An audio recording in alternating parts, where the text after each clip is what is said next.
Welcome to the Madison Miller Podcast. Today is Friday, June 12th, 2020. Today I'm going to recap Day 2 of the Major League Baseball Draft and go over all the picks and say which ones I like and dislike. KBO, look back on the last 2 days' results and look ahead to the weekend.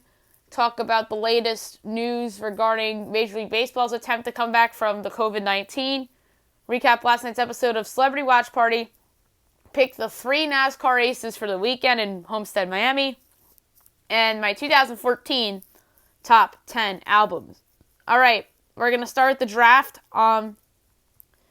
Day 2, there's a lot of big names still on the board, obviously. We're going to start with round 2. Detroit was first, and they took Dylan Dingler, the catcher out of Ohio State. Great pick by Detroit. They get a steal with somebody who I thought should have been a first-round pick. 39, the Orioles went with Hudson Haskin, the outfielder out of Tulane. I thought that was a semi-reach. I think that Haskin should have gone at the end of this round or in the competitive balance B round, but it's not to suggest it's a bad pick. Miami at 40 went with Daxton Fulton, the lefty out of Mustang High School in Oklahoma.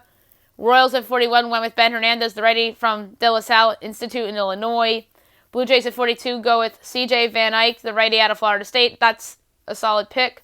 Seattle at 43 go with Zach Doloke, the outfielder out of Texas A&M. Not bad.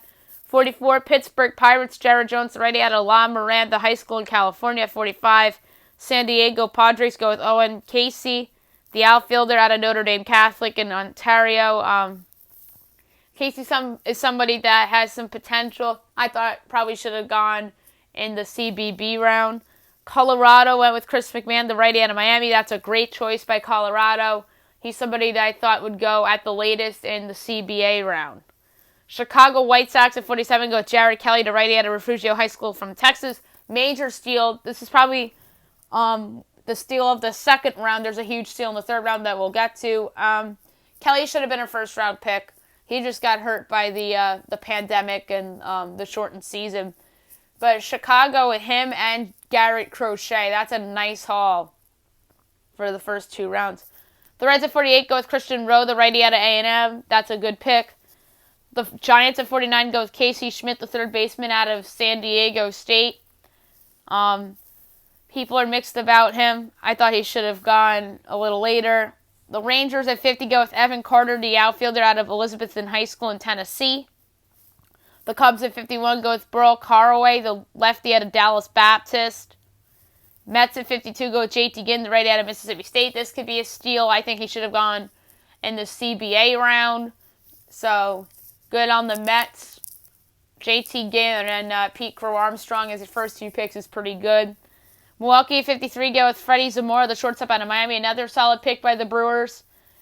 54, the Cardinals go with Mason Wynn, the shortstop out of Kingwood High School in Texas. 55, the Nationals go with Cole Henry, the righty at LSU. That's a solid pick. The Indians at 56 go with Logan Allen, the lefty at FIU. Funny pick because they have a Logan Allen on their team, or in their farm system, I should say. So that's pretty ironic. I think Allen is somebody that should have probably gone in the 3rd round, or maybe in the compensatory round.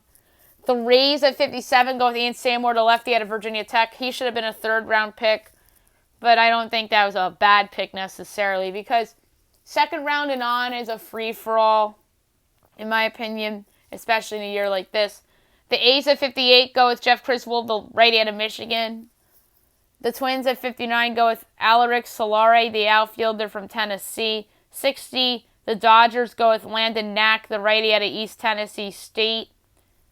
The 3 picks I just listed I think should have been 3rd-round picks, but as I mentioned before, crazy year, and this happens all the time. It's one thing to pick a 3rd-round talent in the 1st round, but in the 2nd round, it's not as bad. The CBB round, the Marlins at 61 took Kyle Nicholas, the righty out of Ball State. Not bad. Detroit 62, Danny Cabrera, the outfielder from LSU, that he should have went in round 2, so that was a steal. Cardinals at 63 go with Tink Hence, the righty out of Weston Chapel High School in Arkansas. 64, Seattle goes with Connor Phillips, the righty out of McLennan Community College in Texas.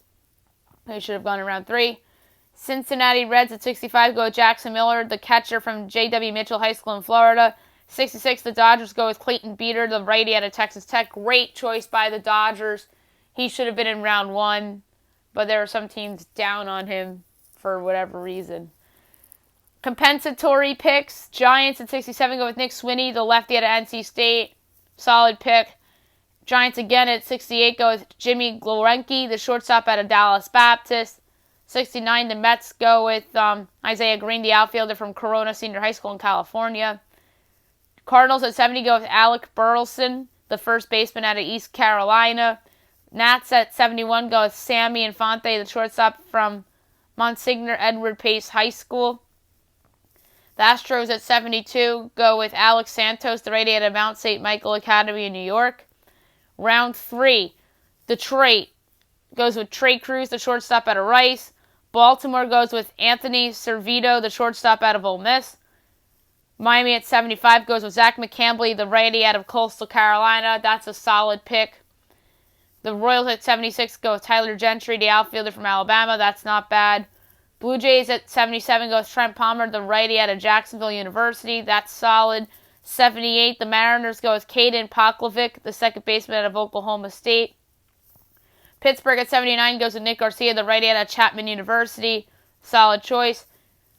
The Padres with the steal, perhaps of the draft, in my opinion. He should not have lasted to the 3rd round. He should have been gone in the 20s in the 1st round. Cole Wilcox, the righty out of Georgia. This guy I thought was the most underrated pitcher in the entire draft. I think he's going to be awesome. And San Diego got themselves a steal here with Wilcox. The Rockies at 81 go with Sam Weatherly, the lefty out of Clemson. That's not bad. The Angels at 82 go with David Calabrese, the outfielder from St. Elizabeth Catholic High School in Ontario. White Sox at 83 go with Addison Coffey, the righty out of Wabash Valley College. The Reds at 84 go with Bryce Bonin, the righty out of Texas Tech. San Francisco at 85 goes with Kyle Harrison, the lefty out of De La Salle High School in California. The Rangers at 86 go with Takoa Roby, the righty from Pine Forest High School in Florida. The Phillies at 87 go with Casey Martin, the shortstop at Arkansas. That's a steal. Martin, I think, should have gone in the CBA round. So Philadelphia gets themselves a solid player here. The Cubs at 88 go with Jordan Nwogu, the outfielder from Michigan. The Red Sox at 89 go with Blaze Jordan, the third baseman from DeSoto Central High School in Mississippi. He should have gone in either the CBA round or the 2nd round, so the Red Sox got themselves a steal in the 3rd round. The Diamondbacks at 90 go with Liam Norris, the lefty out of Green Hope High School in North Carolina. The Mets at 91 go with Anthony Walters, the shortstop out of San Diego State. Brewers at 92 go with Xavier Warren, the catcher out of Central Michigan. Cardinals at 93 go with Levi Prater, the lefty out of Oklahoma. The Nats at 94 go with Holden Powell, the righty out of UCLA. I like that pick for them. Indians at 95 go with Petey Halpin, the outfielder out of Miracosta High School in California. 96, the Rays go with Hunter Barnhart, the righty out of St. Joseph's High School in California. 97, Atlanta, Jesse Franklin, the 5th outfielder of Michigan. A's at 98 go with Michael Goldberg, the outfielder from Georgia Tech. Yankees at 99 go with Trevor Hauver, the outfielder from Arizona State. That's a solid pick for them. Although it said second baseman on the board, which I thought was weird. Dodgers at 100 go with Jake Vogel, the outfielder from Huntington Beach High School in California. Astros at 101 go with Tyler Brown, the righty out of Vanderbilt. Round 4. Detroit goes with Gage Workman, the third baseman out of Arizona State. Good pick. Orioles at 103 go with Kobe Mayo, the third baseman from Stoneman Douglas High School in Florida. 104, Miami goes with Jake Eater, the lefty out of Vandy. Good pick. Royals at 105 go with Christian Chamberlain, the lefty out of Oregon State. Toronto at 106 goes with Nick Frasso, righty, Loyola Marymount. Good pick. Mariners at 107 go with Tyler Keenan, the third baseman from Ole Miss. Pittsburgh at 108 goes with Jack Hartman, the righty from Appalachian State. Padres at 109 go with Levi Thomas, the righty from Troy. 110 Rockies, Case Williams, righty, Douglas County High School in Colorado. So a hometown kid there. Angels at 111 go with Werner Blakely, the shortstop from Detroit Edison High School in Michigan. White Sox at 112 go with Cade Meekles, the righty from Grand Canyon. Reds at 113 go with Mac Wainwright, the outfielder from St. Edward's High School in Ohio. Giants at 114 goes with R.J. Dabovich, the righty from Arizona State. Texas at 115, Dylan McLean, the lefty from Central Catholic High School. 116, the Phillies, Carson Rasledge, righty, South Florida. Cubs 117, Luke Little, the lefty from San Jacinto College North, Texas. Boston Red Sox at 18 go with Jeremy Wu Yelan, the lefty out of Hawaii. Diamondbacks at 19 go with A.J. Vukovic, the third baseman from East Troy High School in Wisconsin. That's solid. Mets at 120 go with Matthew Dyer, the catcher from Arizona. Brewers at 121 go with Joey Weimer, the outfielder from Cincinnati. The Cards at 122 go with Ian Bedell, the righty out of Missouri. Nats at 23 go with Brady Lindsley, the catcher out of Oklahoma. Indians at 124 go with Milan Talento, the shortstop from Santa Margarita High School in California. Rays at 125 go with Tanner Murray, the shortstop out of UC Davis. Braves at 126 go with Spencer Strider, righty from Clemson. A's at 127 go with Dane Acker, the righty out of Oklahoma. Twins at 128, Marco Raya, righty, United South High School, Texas. Yankees 129, Beck Way, the righty from Northwest Florida State. So that's not a bad choice there. Dodgers at 130 go with Carson Taylor, the catcher out of Virginia Tech. And the Astros at 131 go with Zach Daniels, the outfielder from Tennessee. Round 5, Tigers, Keith Colt, third baseman, Biloxi High School, Mississippi. Orioles, Carter Balmer, righty, Dowling Catholic High School in Iowa. Marlins, Kyle Hurt, righty, USC. Royals, Will Klein, righty, Eastern Illinois. Blue Jays, Zach Britton, outfielder, Louisville. Mariners, Taylor Dollard, righty, Cal Poly. Pirates, Logan Hoffman, righty, Northwestern State. Padres, Jagger Hines, lefty, West Columbus High School, North Carolina. Rockies, Jack Bloomer, shortstop, Michigan. Angels, Adam Samarinas, lefty, Long Beach State. White Sox, Bailey Horn, lefty, Auburn. Reds, Joe Boyle, righty, Notre Dame. Giants, Ryan Murphy, catcher, Lemoyne College. Rangers, Thomas Saxey, shortstop, Carlsbad High School, California. Phils, Baron Radcliffe, outfielder, Georgia Tech. Cubs, Colin Moreno, righty, Panther Creek High School. Red Sox, Shane Doron, lefty, Florida State. Diamondbacks, Brandon Fatt, righty, Bellarmine University. Mets, Eric Orzi, righty, University of New Orleans. Brewers, Hayden Cantrell, shortstop, Louisiana Lafayette. Cardinals, L.J. Jones IV, outfielder, Long Beach State. Nats, Mitchell Parker, lefty, San Jacinto College North. Indians, Mason Hickman, righty, Vanderbilt. Rays, Jeff Hackinson, righty, Central Florida. Braves, Bryce Edler, righty, Texas. Good pick. A's, Stevie Emanuels, righty, Washington. Twins, Kalai Rosario, Waika High School, Hawaii. Dodgers, Gavin Stone, righty, Central Arkansas. And Astros, Shea Whitcomb, righty, UC San Diego. And there's your draft recap. Now I'm going to look back on the KBO games from the past couple of nights. And I'm going to look ahead to the games that will be played over the weekend. So, without further ado, here we go. So, yesterday's results: LG over SK 3-1, NC over Doosan 7-5, Samsung over Kaiwoom 6-3, LG over SK 4-3, KT over Kia 13-8, Latte over Hanwha 5-0. Today's KT Samsung was postponed due to weather. Doosan over Hanwha 5-2, Kaiwoom over NC 3-2, Kia over SK 6-3, and LG over Latte 3-2. Over the weekend, you got KT Samsung actually doing a double header, which is smart. Kaiwoom and NC, Doosan, Hanwha, Kia, SK, and Latte LG. And then the same matchups for Sunday as well. Latte LG, KT Samsung, Doosan, Hanwha, Kaiwoom NC, and Kia SK. The standings as of right now, the Dinos are 4 games ahead at 25-8. Doosan and LG are 21-12. Kaiwoom 19-15. Kia 18-16. Lotte 17-16. Samsung 15-18. KT 12-20. SK 11-22. And Hanwha 7-27. So I think that Doosan and LG, I think, have established themselves here as the second and third best teams in the league. And now I want to get into the latest within the negotiations with Major League Baseball and its potential to return.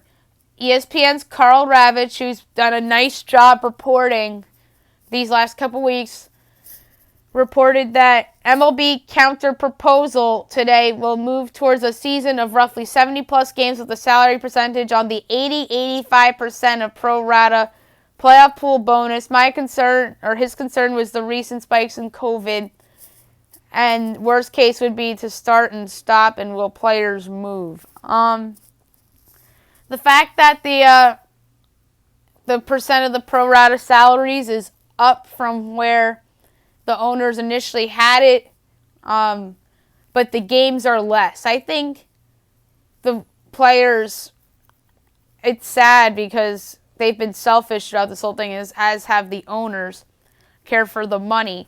And I think it's a majority of those players that are highly paid and are on bad teams. Like, I hate to say this, but Mike Trout, Bryce Harper. I don't want to say Garrett Cole because he's on a good team. Trying to think of other guys that are probably in that field of Manny Machado is another good example of a good overpaid player on a bad team that probably just wants his money. There's a lot of guys like that that fit that description. Trying to think of any other ones. There's a lot of highly paid guys on the Nationals, but that's a team that's in a win now position, I think. But Max Scherzer was complaining, though. And I think Max Scherzer is just frustrated with the whole thing. That's obviously was a big deal a few weeks ago, and he came out with that tweet. So let's see if the upping of percentage, albeit the downward in games, is going to trigger them to get closer. I'm not so sure because the games are lower, although the percentage of salary is at 80 to 85%, which is pretty good, considering that they are closer to 100 than they were with the last proposal. Andy Martino is a reporter that's been pretty solid on this. So he said today that we'll continue to cover these MLB negotiations, but they're lower stakes since we learned the season will happen anyway, COVID permitting. The main question now seems how much damage will be done to the relations between players and ongoing into the CBA.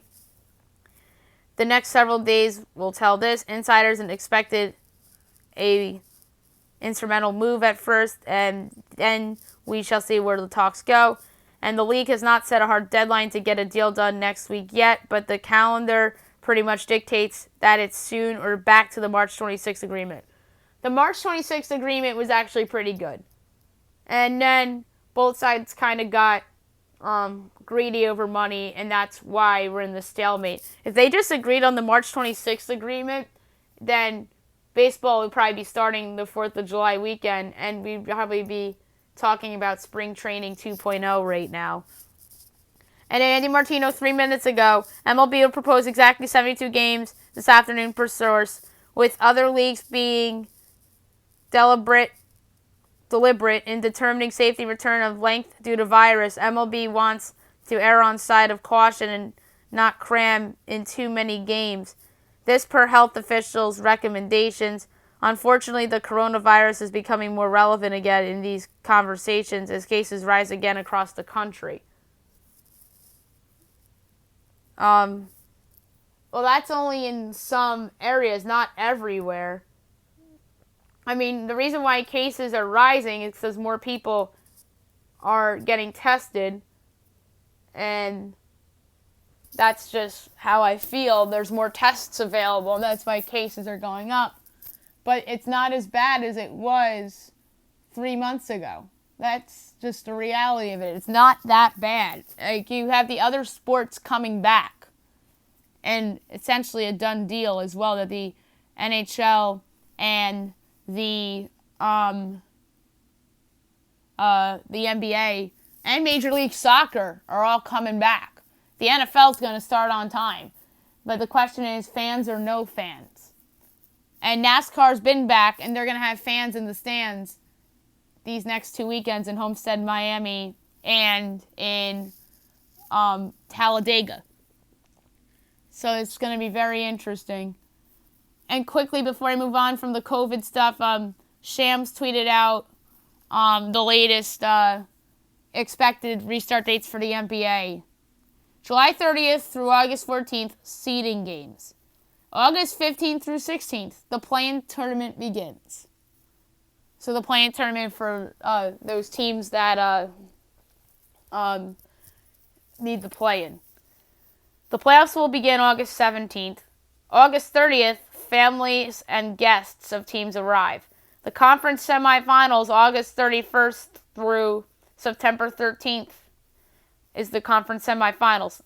September 15th through the 28th is the conference finals, and the NBA finals, September 30th through October 13th.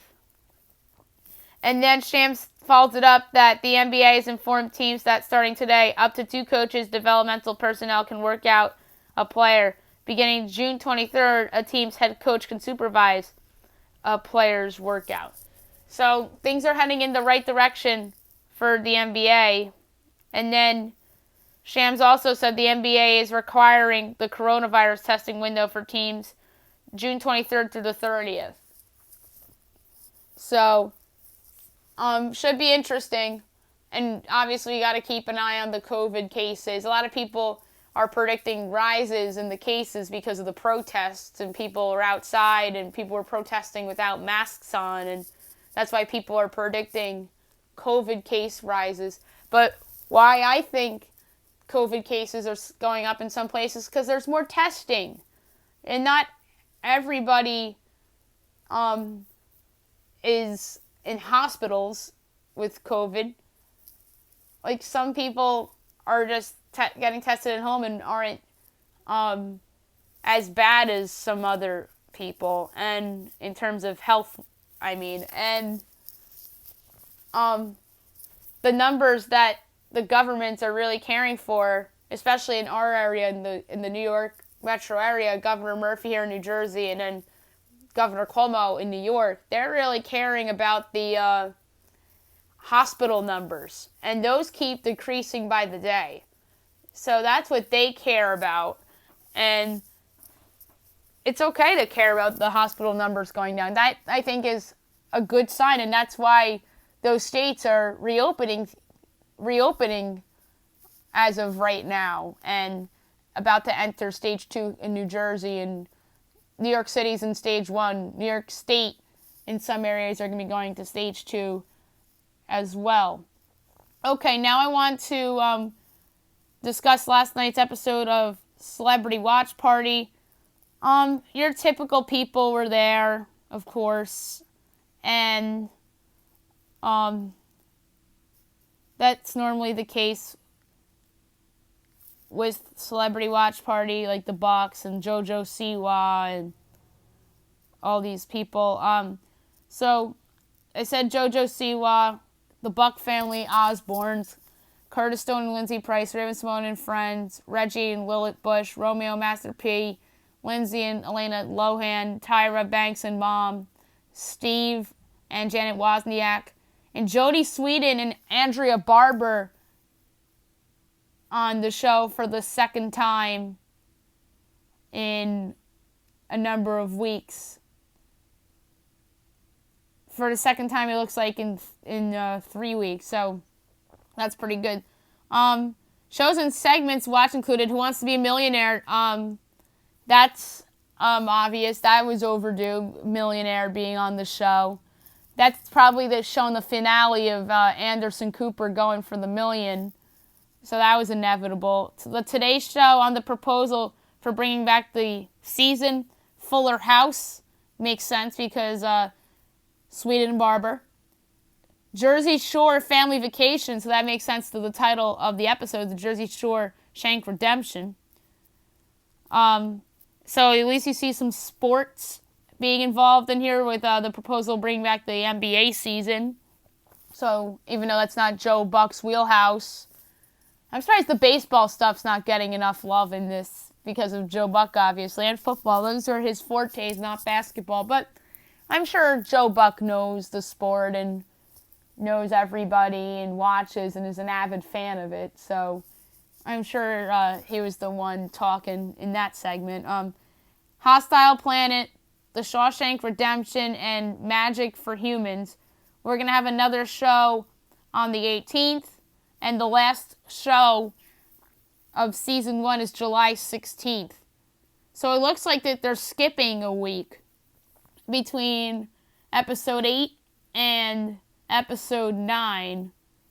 That would be July 2nd. They're probably going to skip that week because of 4th of July, which is okay. I guess they expect people to be away for the holidays, and some states have restrictions lifted, so it makes sense that they take off that weekend or that week of the 4th of July.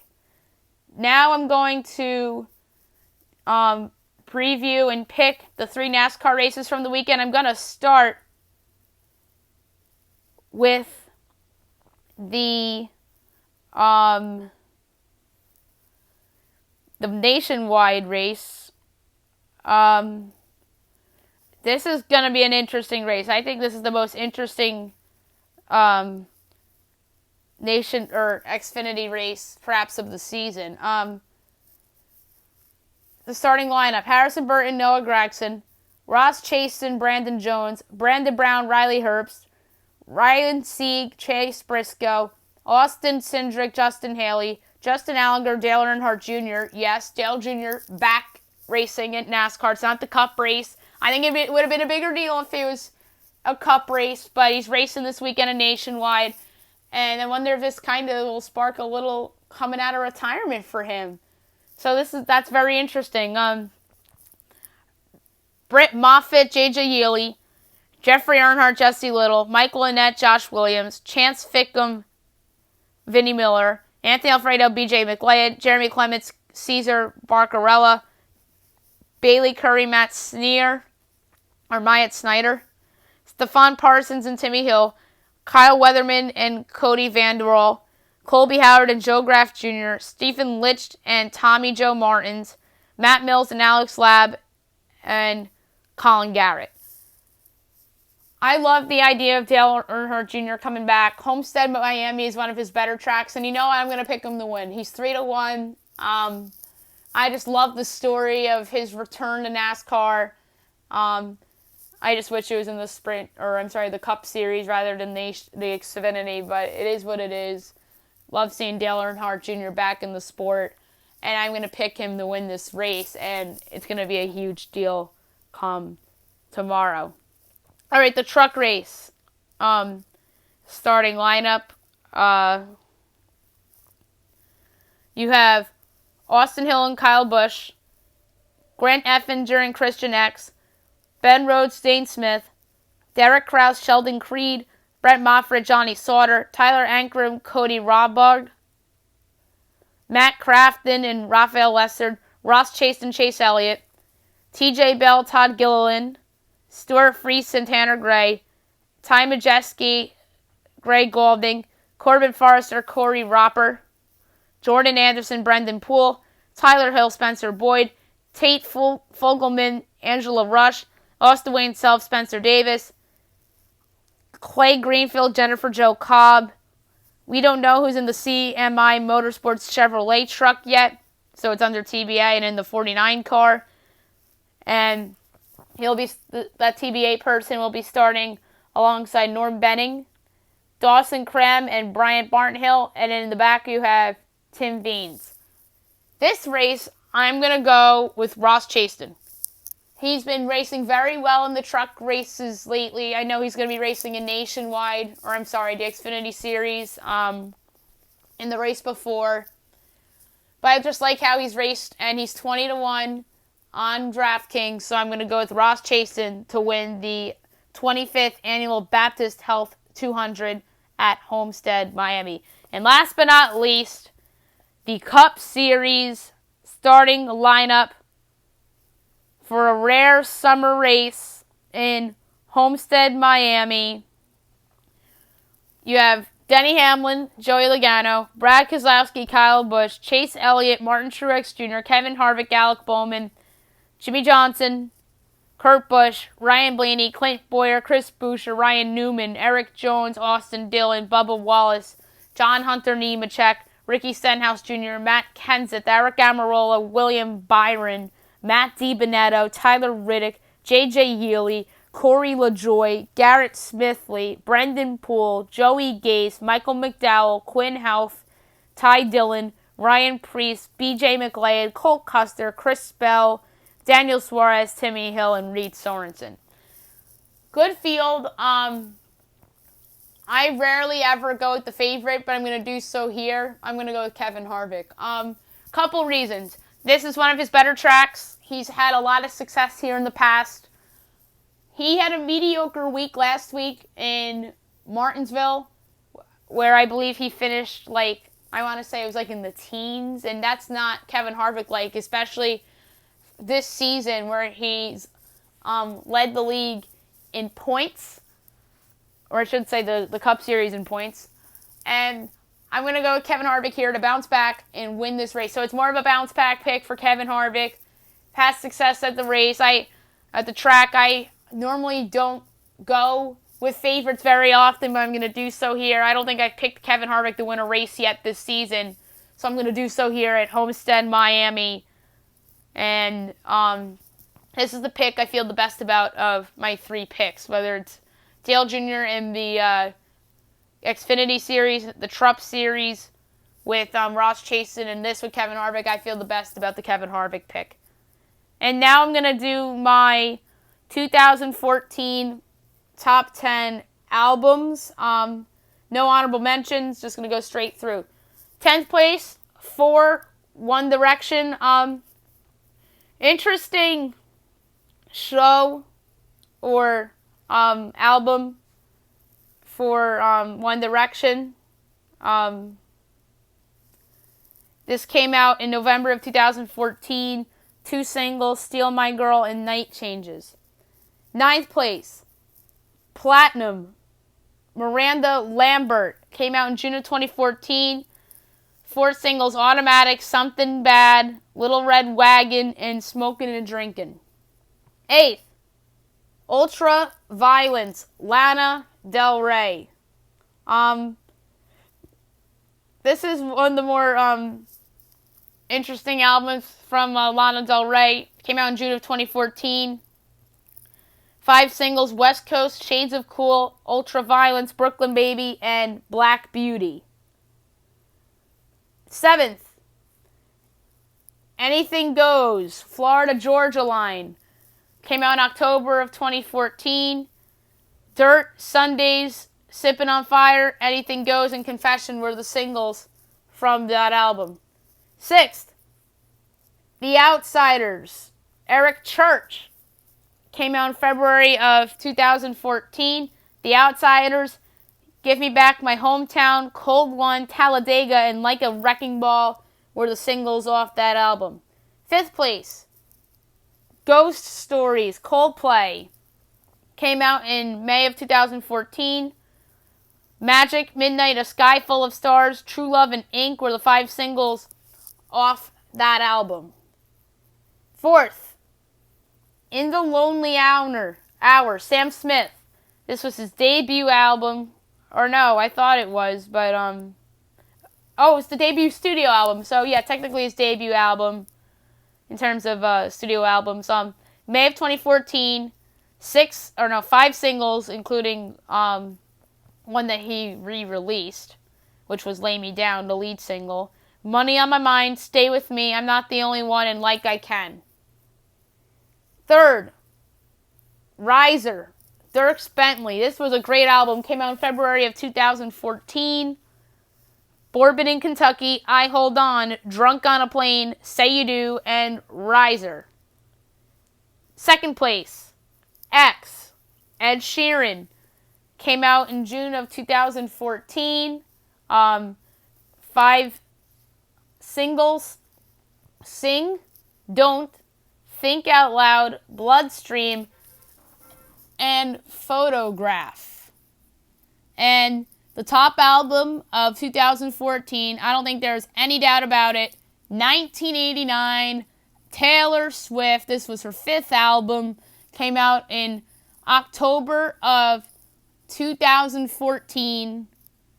7 singles: Shake It Off, Blank Space, Style, Bad Blood, Wildest Dreams, Out of the Woods, and New Romantic. So, a awesome album by one of the best singers of this entire decade. All right, so that was it for today.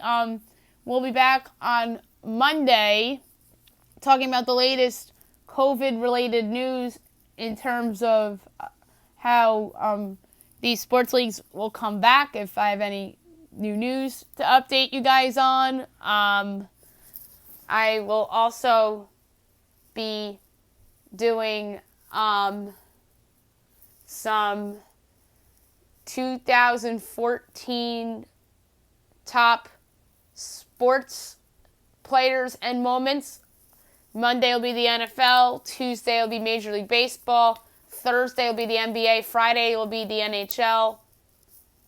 And any other sporting related news I'll have for you on the show as well. I hope you guys have a great weekend, everybody.